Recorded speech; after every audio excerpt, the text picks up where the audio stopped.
ایک دفعہ بہت مشہور اسکالر محمد بن سیرین رحمہ اللہ وہ طواف کر رہے تھے کعبہ کے گرد، تو ان کو ایک شخص نظر آیا جو کھڑے ہو کے دعا کر رہا تھا، یا اللہ مجھے معاف کر دے، میرے گناہوں کو بخش دے، لیکن مجھے پتہ ہے تو مجھے معاف نہیں کرے گا۔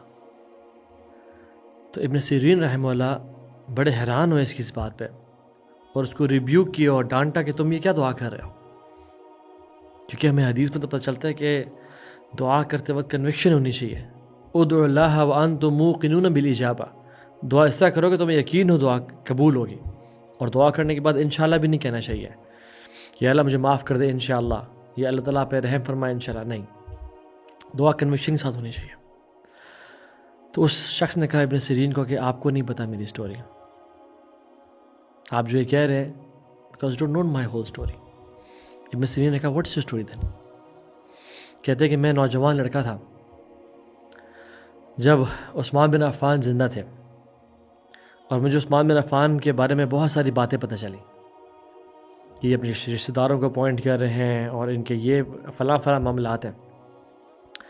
میں نے اس دن قسم کھائی کہ میں ان کی اصلاح کروں گا، اور میں نے اس ساری باتوں کو سن کے یہ بھی قسم کھا لی کہ I'll slap his face، جو یہ امت کے ساتھ کر رہے ہیں۔ دا گریٹ عثمان بن عفان رضی اللہ عنہ۔ یاد رکھیں عثمان بن عفان وہ ہیں جنہوں نے اتنے زیادہ اونٹ دیے، 700 روایات میں آتا ہے، اور کچھ میں 1000 اونٹ کا آتا ہے کہ اللہ کے نبی نے کہا عثمان بس کر دو، آج کے بعد تو جو مرضی کر، اللہ نے تجھے معاف کر دیا۔ مسلمانوں کو جب پانی میسر نہیں تھا، کنواں خریدنے والے عثمان بن عفان تھے۔ اللہ کے نبی کے داماد، اور ایک دفعہ نہیں 2 دفعہ 2 بیٹیوں سے نکاح کیا، پہلے رقیہ سے رضی اللہ عنہ جب ان کی وفات ہو گئی یوم البدر پہ، اس کے بعد اللہ کے نبی نے اپنی دوسری بیٹی بھی عثمان بن عفان کو دے دی، اور کہا عثمان میری اگر 100 بیٹیاں بھی ہوتی اور باری باری وہ مرتی جاتی میں تجھے دیتا۔ کبھی ہسٹری میں ایسا نہیں ہوا کہ ایک نبی کی 2 بیٹیاں کسی ایک شخص کے پاس ہو۔ اللہ استحی من رجل تستحی من الملائکہ، رسول اللہ نے کہا صلی اللہ علیہ وسلم کہ میں اس بندے سے حیا نہ کروں جسے ملائکہ حیا کرتے ہیں۔ عثمان بن عفان جنہوں نے مسجد نبوی کے زمین کا ایک حصہ مسلمانوں کو خرید کے دیا، اور اپنا سب کچھ نشاور کر دیا، اور عشر مبشرہ جو 10 پرومسڈ جنہ تھے صحابہ کے، ان میں سے چوتھے نمبر پہ عثمان بن عفان تھے۔ لیکن this young man wanted to correct Usman bin Affan, because اس کو لگا کہ Usman bin Affan is cutting corners, وہ شریعت کی باتوں پہ عمل نہیں کر رہے۔ یہاں میں پاز کرتا ہوں اور ایک اور واقعہ بتاتا ہوں آپ کو۔ ایک شخص ایجپشن تھا جو کہ آیا مکہ میں طواف کرنے کے لیے، اور دیکھا ایک بزرگ انسان بیٹھا ہوا ہے، اور اسے کہا کہ یہ کون ہے؟ لوگوں نے کہا کہ عبداللہ ہے، عمر بن خطاب کے بیٹے عبداللہ بن عمر۔ تو انہوں نے اس ایجپشن بندے نے آ کے کہا عبداللہ بن عمر کیا آپ کو پتہ ہے کہ عثمان بن عفان احد سے پیٹ پھیر کے بھاگ گئے تھے؟ عبداللہ بن عمر نے کہا جی۔ اس نے کہا کیا آپ کو پتہ ہے کہ بدر میں بھی عثمان بن عفان شریک نہیں ہوئے تھے؟ کیا سچی نیوز ہے؟ عبداللہ بن عمر نے کہا جی۔ انہوں نے کہا بیت رضوان جب سارے مومنین کٹھے تھے تو عثمان بن عفان میں شامل نہیں تھے، کیا یہ بات سچی ہے؟ انہوں نے کہا جی۔ تو اس نے کہا دیکھا لوگ جو باتیں کرتے ہیں وہ صحیح باتیں کر رہے ہیں۔ تو عبداللہ بن عمر نے کہا کہ let me explain, as far احد عثمان بن عفان نے ڈیفینیٹلی ریٹریکٹ کیا تھا، لیکن وی ہیو کلیئرٹی کہ اللہ تعالیٰ نے ان کو معاف کر دیا، ملٹیپل احادیث کے دیکھ کے۔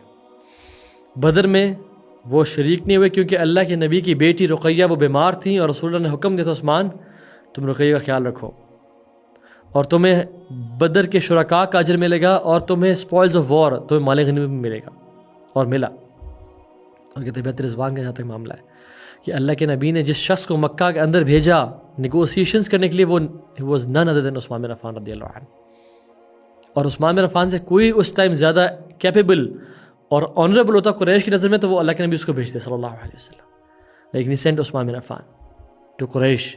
اور عثمان بن عفان مسلمان ہونے کے باوجود وہ کفار کے اندر چلے گئے نیگوسیشن کے لیے، کیونکہ اللہ کے نبی کا حکم تھا صلی اللہ علیہ وسلم، کیونکہ قریش عثمان کی بہت رسپیکٹ کرتے تھے، اور کہتے تھے احبک ورحمان حب قریش لی عثمان، میں تم سے اتنی محبت کرتا ہوں جیسا قریش عثمان سے کرتے ہیں۔ اور جب بیعت رضوان ہوئی تو اللہ کے نبی نے ہم سب کے اوپر اپنا ہاتھ رکھا اور پھر کہا یہ عثمان بن عفان کا ہاتھ ہے، اپنے ہاتھ کو کہا یہ عثمان بن عفان کا ہاتھ ہے، اور کہا کہ ان حقائق کو اپنے ساتھ لے کے چلے جاؤ کہ تم جو گمان کرے تھے، half truth is worse than a lie. Going back to the story, تو وہ شخص کہتا ہے ابن سیرین سے کہ آپ کو میری کہانی کا نہیں پتا.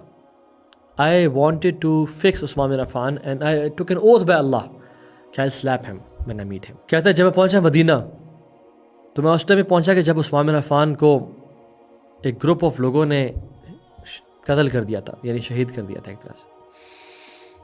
اور کہتے ہیں جب میں اندر گیا تو میں لیٹ ہو چکا تھا اور عثمان بن عفان کی ڈیڈ باڈی پڑی ہوئی تھی اور ان کا فیس اور پوری باڈی کور تھی کفن میں، اور ان کی وائف نائلہ ان کے باڈی کے پاس بیٹھی ہوئی تھی and she was crying. اور ان کو شہید کر دیا گیا تھا. جن لوگوں نے ان کو مارا تھا تو حضرت نائلہ رضی اللہ عنہ نے ان کو بچانے کے لیے اپنے ہاتھ سامنے کیا تو ان کی کچھ انگلیاں بھی کٹ چکی تھیں. کہ جب میں گیا تو چونکہ میں نے وعدہ کیا ہوا تھا اللہ سے اور قسم کھائی ہوئی تھی، تو میں نے نائلہ سے کہا کہ انکور ہز فیس، ان کے چہرے سے کپڑا ہٹاؤ.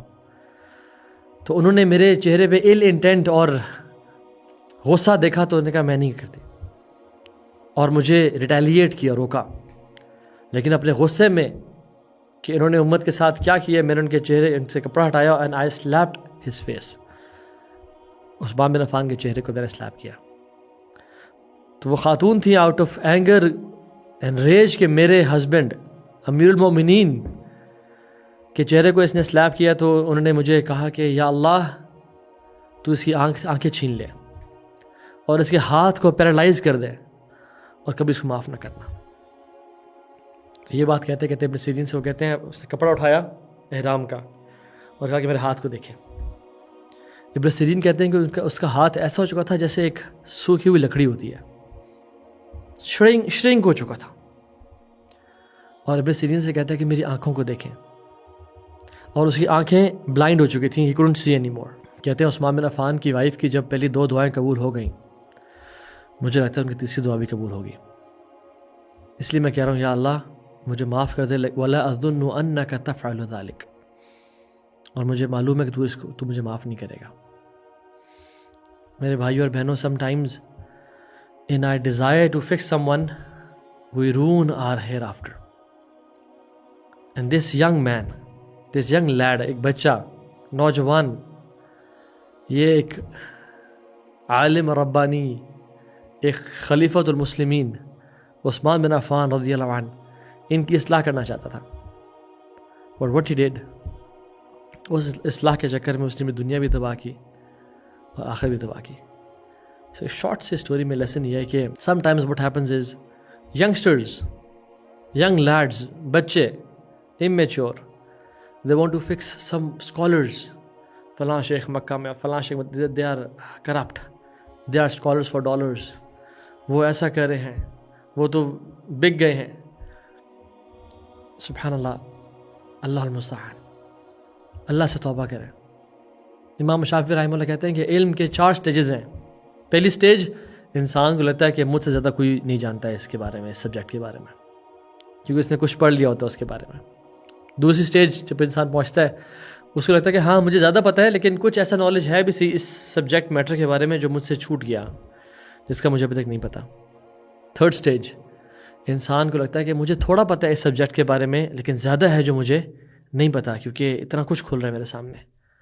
اور فورتھ سٹیج از کہ انسان کہتا ہے میرے سے بڑا جاہل ہی کوئی نہیں ہے، مجھ سے زیادہ گناہ گار ہی کوئی نہیں ہے.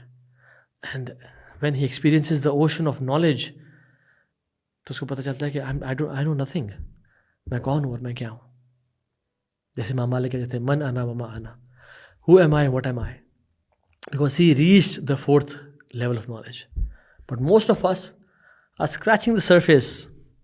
ہم ساحل پہ کھڑے ہو کے کہتے ہیں ہمیں سب پتہ ہے، اور ہم دوسروں کی اصلاح کرنے کے چکر میں اپنی دنیا اور آخرت بھی تباہ کر دیتے ہیں. وصلی اللہ علیہ نبینا محمد. السلام علیکم ورحمۃ اللہ وبرکاتہ.